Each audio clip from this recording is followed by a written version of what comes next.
સફળતાના સોનેરી સૂત્રો જગત અને પરિવાર વ્યવસ્થા. આ દુનિયા જીતાય તેમ નથી.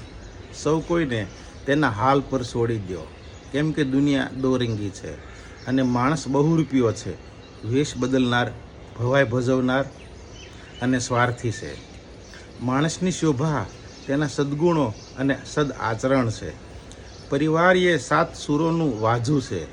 જુદા જુદા સ્વરે મધુરતા આપે છે.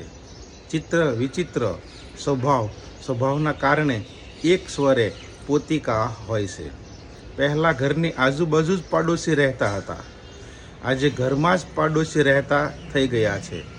જરૂર પૂરતી જ ચર્ચા. શિક્ષણ વધ્યા પણ સંવેદના, સહાનુભૂતિ, વાત્સલ્ય ભાવ અને લાગણી ઘટ્યા છે. હાજર જવાબી, વધુ બોલાનો લોકમેળો અને તણાવ, તૂતું મેમે જરૂર વધ્યા છે. પ્રકરણ 2. આપણે આપણું મગજ ઠેકાણે રાખવું. તૂટનારનું તૂટે, ફૂટનારનું ફૂટે, એમાં તું શું કરવા માથું કૂટે. ઘર્ષણ, સંઘર્ષથી જીવનમાં નર્ક સર્જાય, સમાધાનથી જીવનમાં સ્વર્ગ સર્જાય. આખરે શું કરવું તે જાણવું એ ડહાપણ ભર્યું છે. પણ તેના કરતાં વધારે ડહાપણ ભર્યું તો એ છે કે આજે અત્યારે અબઘડીએ આપણે શું કરવું છે તે જાણવું જોઈએ. પ્રકરણ 3. પહેલું સુખ તે જાતે નર્યા, ભાગ્ય સૌભાગ્ય. સ્વસ્થ નિરોગી શરીરની પ્રાપ્તિ થવી એ ભાગ્ય છે. કલ્યાણ મિત્રની પ્રાપ્તિ થવી એ સદભાગ્ય છે.